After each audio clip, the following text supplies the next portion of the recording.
Emma Walton is a young contract milker in Taupiri, just north of Hamilton. She's trekked to Mount Everest Base camp, she loves Olympic barbell lifting, she has a degree in social sciences, and she's the Dairy Women's Network regional leader for North Waikato. That's Emma now, but just a couple of years ago, she was barely surviving, living with severe depression, anxiety, and an eating disorder. Today's podcast is about how finding farming saved Emma's life. Those are her words. It's an amazing story of resilience and an encouragement that things can get better. You'll hear what she loves about dairy farming and why it's been central to her recovery. She also talks about how she copes with stress on the farm, including her traffic light system. She talks about her dreams and ambitions for the future as well. Also, to mark Mental Health Awareness Week, which is happening now, we ask dairy farmers to tell us how they keep themselves well and farming at their best. Make sure you listen to the end of this podcast to hear some of the great messages we received. Lastly, if this podcast raises any issues for you, please reach out for help. We've put links to some excellent support organisations like Rural Support Trust in the show notes. Let's hear from Emma. Emma, thanks so much for joining us on the podcast today. This is really cool of you. Tell us a bit about yourself first. Whereabouts are you farming, Emma? So I'm farming in Taupiri on a 300 cow farm with my partner Jared. We're currently contract milking. This is our second season together. This is my second season altogether. I've only been farming for one season. So Jared's upper, he moved over from the Netherlands when he was in his 20s, and he bought the farm, started the herd, and then his son, so Jared's dad, he bought the herd, bought the farm, and then did the same thing, built the herd up, built a new cow shed, extended the farm, and, next it's Jared and I's turn, and hopefully, it'll come soon where we can purchase the herd and then further down the line purchase the farm, and we've got a lot of ideas for what we'd like to do with the farm, so yeah. That's cool, and we'll come back to that a little bit later because I'd love to talk to you about your goals.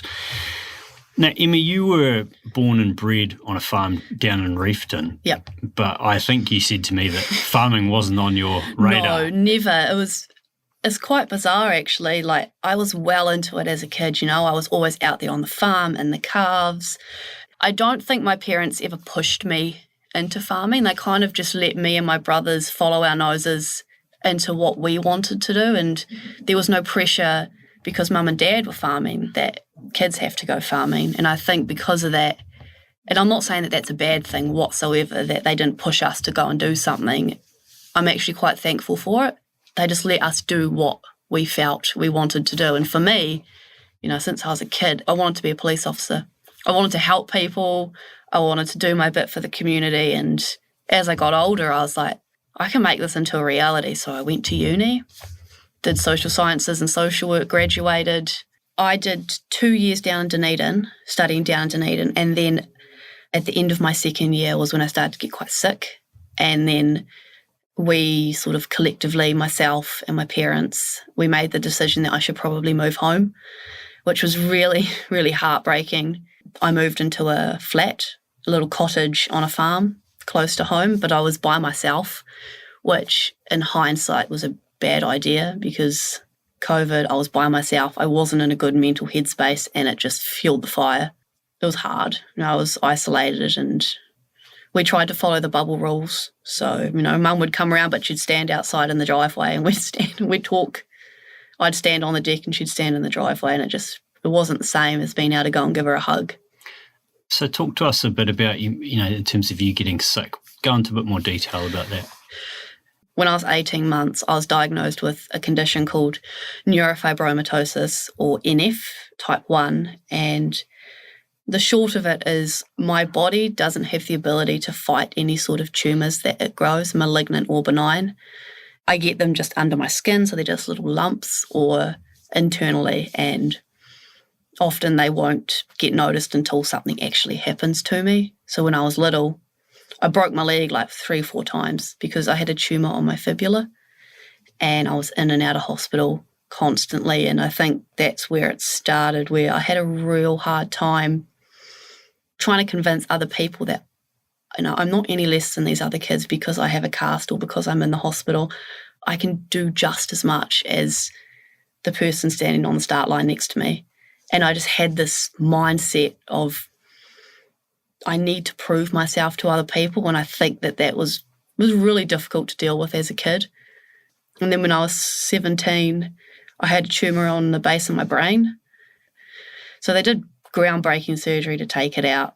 But when I came out of surgery, to be honest, I looked like a bus had run over me, and then it had backed over me again. Like, I did not look anything like myself. I would avoid a mirror at every cost. And as being a 17-year-old girl who was already a bit self-conscious about herself and what other people thought of her, it rocked me to my core, my self-confidence, and I got depressed. I didn't want to leave the house, didn't want to go to school, didn't want to talk to anyone. But my family, they pulled me out of that. My mum forced me to go outside, and I didn't like her for it then, but I'm so thankful for it now. And then in 2019, I got into a really bad relationship. And without going into the details, it was abusive, basically. And that was sort of the catalyst for my eating disorder and my anxiety, just amalgamation into this horrible illness that just knocked me over for years. And like one would fuel the other. My anxiety would fuel my anorexia, and my anorexia fueled my anxiety. And it was just like World War III was just in my head every waking moment. And it was so hard to even go to sleep because it was just alarm bells constantly. Those years that I was sick, I was lying to everyone that I was okay, that I had it under control. It's a mental illness, and you can't just turn it off. It's all-consuming, and it will ruin my life, ruin relationships, ruined my sporting career. It just ravaged me, and I wish it was a matter of just someone says, just eat some more. But it's not. It's a deep issue that takes a lot of healing and self-reflection to get through. Yeah, so how did you go from there into contract milking now and clearly being in a much better place? I don't really think there was one defining moment. It was definitely a slow burn. I met my partner Jared in 2020, and I knew he was farming, and then I started spending time around his farm, and I'd just help him every now and then. I'd do a bit of milking. We'd talk about farming because I knew what he was complaining about. I understood it. And I did some vet tech work debudding calves, and so I was surrounded by it. My mum's a shear milker, so it was there. And then I just had this moment where I was like, maybe this could be something that I could do, because I love diving headfirst into something that, I didn't know enough to go contract milking. Not at all, and I'm fine to admit that. And it just came up in conversation with me and Jared. I said, would you ever consider working together? He's like, yeah, possibly. And then we kind of just put it to bed for a little while, and then the end of the season where he was managing came, and we were like, should we do this? And he's like, I think we should. And we just took the plunge, and we just decided to do it. We'd had a lot of conversations about it, and if we were in a good place in our relationship where we could do it, because it's, as I've found out, it's a different dynamic than just a normal relationship, when you got to work with them and then you got to come home to them. Business partners now, eh? Yeah. Yeah, I honestly thought, I'm like, this is either our relationship is going to blossom or it's going to crumble. And it's blossomed. It's amazing. We work together like a house on fire. We just work so well, and it's not always sunshine and rainbows. You got to be realistic, but it's been able to just get over that and keep moving. So awesome. Yeah. Did you two meet? Was he working down on the South Island, or had you moved up here? No, so I'd moved up to the Waikato in 2012. So I moved up quite a little while ago, and that's another reason why I felt like I was never going to go farming, because we moved up in 2012 to a poultry farm, of all things, and then I was just like, oh, that chapter's closed. I experienced and grew up on a dairy farm, but that part of my life is gone now. And then we just met through a mutual friend. We just had a dinner, and I got chatting to one of his friends, and, oh, what do you do for work, blah, blah, blah, blah. And then it's like, oh, I work as like a relief milker on a dairy farm. And his eyes just like lit up, and he's like, I'll be back in a minute. I went and got Jared, and then Jared and I started talking, and the rest is history, really. So talk to us about the role that dairy farming has played in you getting well, because I know you said to me it's been a pretty core part of your healing. Yes, it's been really important. Before I went farming, I had this period from when I graduated uni. I didn't have a job lined up. Because I was so sick, my life was in pieces. I was surprised that I graduated, that I managed to graduate uni. But I felt so lost, like I just did nothing that had any meaning to me. And very quickly, farming, it felt like it just gave me my spark back. I feel like I've got purpose now. I've got a reason to get up in the morning. I've got cows. Sounds so silly, but I've got cows that I need to milk. I've got Jared who's relying on me. I've got our worker who's also relying on me. Jared's parents are relying on both of us to keep their business running, and sort of just gave me a bit of a reality check. Like I've got to be accountable here, and it just gave me basically a kick up the butt.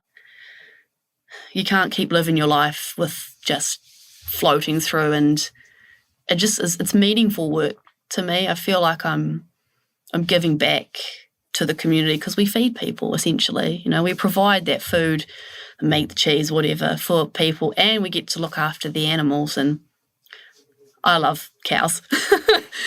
Like I love our cows. I love the calves. I love that whole aspect of it, and it makes me so full and happy seeing these little calves that I rear, and then they come into the herd. It's just, for me, it's an amazing feeling. There's not a lot of other jobs where you can do that. Yeah. I think you mentioned to me earlier that you remember milking and doing different tasks and just feeling like you didn't have the energy to even, like needing to sit down because you were so tired, right? Yeah. When I was relief milking, I was so sick that I'd be washing the yard or cupping the cows or cleaning the rails, and I'd stand up and I'd just see stars. Like I couldn't do more than the bare minimum I was required to do, otherwise it would be too much. And when you're like that, you're not a good person, because what you are eating is literally being used to just keep you alive. And when you're under eating, you turn into a really nasty person. I have a pretty short fuse anyway, admittedly, but when I was like that, the smallest thing would just send me into a tailspin, and I wasn't a good person to be around. And I wouldn't be thinking about other things because my brain was just like food, and that's all I would be thinking about. I couldn't see, if cows had mastitis, I'd miss it. If there were lame cows, I'd miss it. Something happened, my brain couldn't register quick enough what was happening because I was starving myself basically. And I think the change was I wanted, like you said, the cows, I need to look after them. That's my job. I need to look after myself. I want to be able to do my job properly. I want to be able to give my best. And it was a very slow process, and it wasn't linear. Unfortunately, it was up and down and 2 steps forward, 1 step back. But slowly I just increased what I was eating, and that fear just slowly started to go away. And I was like, this is what it feels like to be normal. I was like, oh, I feel so awesome. Like I'd get to the end of milking and I didn't feel like I needed to sit down. I was like, right, what's the next thing we need to go and do? I've got energy to do it now. And I was just feeling that like life come back into me was awesome. Yeah. And I think accepting that the hard thing for me with my eating disorder was my partner's a big guy, right? He's huge. And sometimes I'd be really hungry and he wouldn't, but I wouldn't eat because he wouldn't. And it's just like, no, doesn't matter what he's doing. I'm hungry. I'm going to have some food before I go to work, because just listening to what my body needs is, and we've got scroggin, muesli bars, chocolate in the cow shed in the office now, because it's so important. And I learned the hard way of what happens if you lose that. Yeah. So you said to me, because when you got in touch, you used those words. You said that dairy farming saved your life. Do you really mean that? I do. Because I went into farming, I've just blossomed, and I've got, my life back, and everyone I see now who saw me when I was sick, they're just like, we're so proud of you. We can't believe how far you've come in such a short space of time. So amazing. Hey, Emma, a lot of the farmers I've interviewed about mental health have talked about, these sort of key pillars in their lives, or, these things they do to keep themselves running well. What are those pillars for you? I think initially the first one that comes to mind is my family. We're so close. My mum, my dad, and my 2 younger brothers. Me and my mum are more like best friends than mother and daughter. Because she's share milking as well. Sometimes we'll catch up. Quite often, actually, we'll catch up and we'll just talk for hours about what's annoying us on the farm, life. I'm fortunate that I have that, because I know some people don't, and it's been so helpful. And I love to exercise. That's something that I've loved to do for my whole life, but only recently I found a healthy way to do it. As with my eating disorder, it just also turned into a really unhealthy relationship with exercise. But now I do it and I absolutely love it. I've found this really healthy medium, and I've gotten really into like Olympic lifting, and I've just joined a club. So I guess that will be one of my pillars that helps me, and it will, socialise. I don't see a lot of people when I'm farming, and I have a rowing machine as well, and I love rowing. So I do a lot of reading, and reading of all kinds, and that is something that is just really nice, and it's just a constant that I can do. Like, exercise is something that I like to do as a constant, but I can't do it all the time. I get home, I'm too tired, have a bad day, can't fit it in, whatever, that's fine. But reading is something that, and I've learned, I'm a real nerd. I like to just absorb knowledge anywhere I can. So that's probably something in itself, I guess, is, I read, I listen to podcasts chronically. And that's something that keeps me well, is just constantly stimulating my brain, learning new things. I find that really helps me a lot. Yeah. Yeah, and I love cooking. Cool. And baking. I found a love for it after I came out of my eating disorder, and I love it, and I'm sure Jared likes it too. It's so cool how these two things, food and exercise, that were a real source of pain for you, are now such a source of joy. Yeah. Isn't that cool? Yeah. And if I had, I couldn't see myself being like this 3 years ago. I had come to the point where I was like, this is just how I'm going to be forever. And then I'd convince myself that it was okay. Like, that's how powerful it is that it can convince you that basically slowly killing yourself is okay, which is very scary. Hey, when the stress really kicks in on the farm, as it does, how do you cope in those moments or those days? I have a system that I like to use called the traffic light system. So I have green, orange, and red. And when I get the time, especially at a time like calving, where you've got a million things going on the farm, at home, and I don't even have kids yet, so I can't imagine what it would be like to have children. But I have this system where I categorise things that are stressing me out as green, orange, or red. And red are things that I just can't control. No matter what I do, the weather is a perfect example of something that can stress you out, but you can't do anything about it. Orange is, you can do something about it, but it's not dire. You can do it, but you don't need to do it right now. And then green is like, I can deal with that straight away. Say if you're behind on the washing, if you need I'm just thinking about things at home that I get stressed about. The washing, if I need to change the sheets, or on the farm, say, I need to go clean this, or I need to go fix this. If it's something you can do in the now, then I'll go and do it, and then I can cross it off, and that's just one less thing for me to be stressed about, because it all gets up in your head and then it all gets mixed up. But I find writing it down and laying it out it's just so much better, and just seeing it in front of me as well makes it a lot easier. Yeah, cool. So you're contract milking with Jared and Taupiri. What are your goals from here in terms of, your business goals? Hopefully within the next couple of years, we would look to buy the herd. And, I'm not sure what totally that would look like, if we'd go 50-50 share milking or if we'd go lower order. That's sort of something that we have to discuss with his parents, but that's definitely a career goal. And then, we sit and have conversations about what we do with the farm. Or we'd extend it out that way a little bit and bring on, 50 more cows and make a bigger yard. And I was saying, I want to make in and out flowing calf sheds where the calves can come outside and go inside.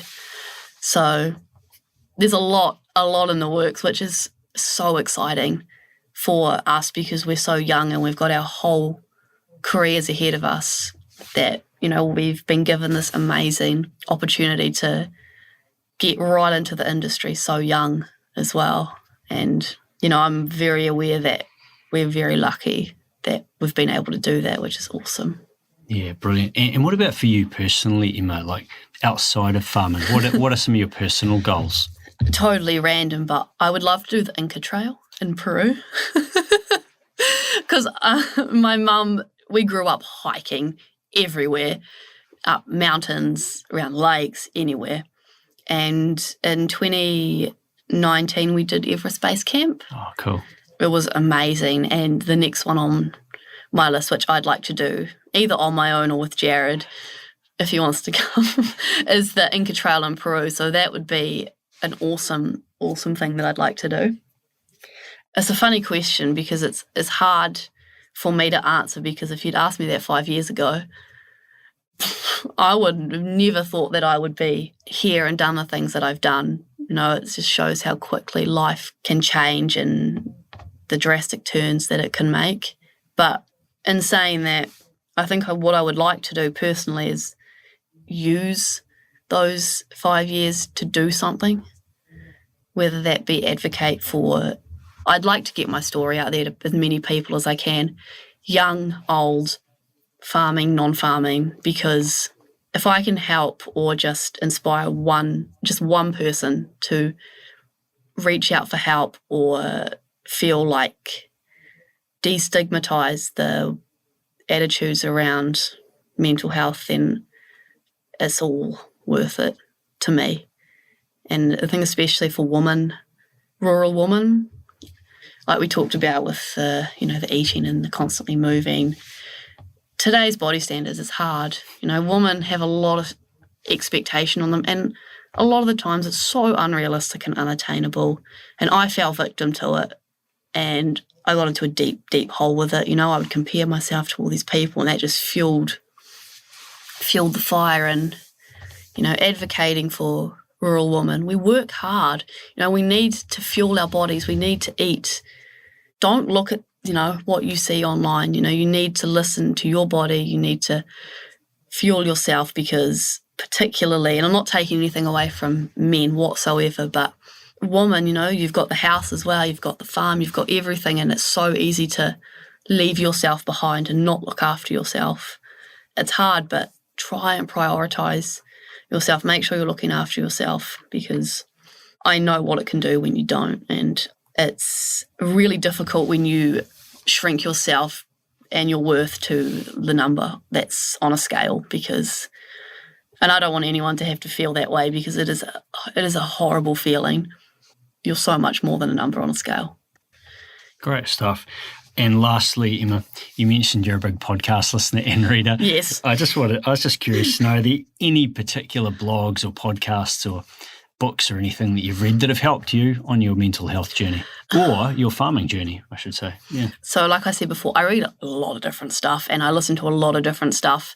But a book I read recently, actually, I wouldn't say it's specifically towards mental health, but it's more focused on the good in humanity. So often today we hear about negative this, negative that. Everything's bad, bad, bad.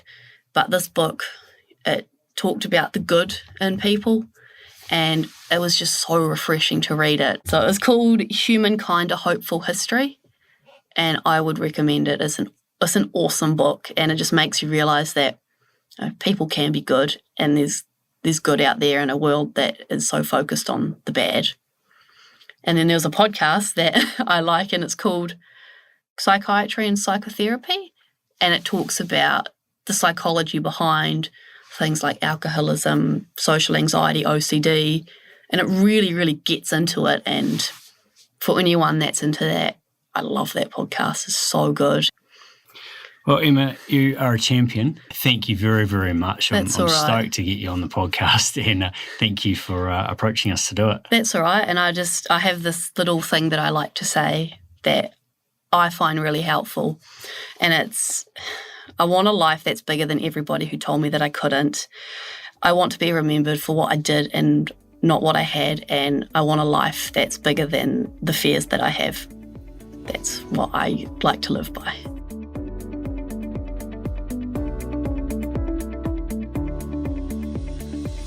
A massive thank you to Emma Walton for bravely sharing her story with us today. I hope you enjoyed it. Now, let's hear from some farmers who sent in messages telling us how they keep themselves well and farming at their best, and that was to coincide with Mental Health Awareness Week. Just quickly, if you enjoyed today's episode, be sure to subscribe and you'll get notified when new episodes go live. Hi y'all, my name is Kelly Dickey and I am a share milker with my husband in Raglan in the North Island. In my experience, life can feel and be really tough at times. Confusing, hectic, mundane, whether it is out on the farm or in home life. So what I do to keep my mental health in good shape, or at least try to, is to take the time for myself to do something that I enjoy each day.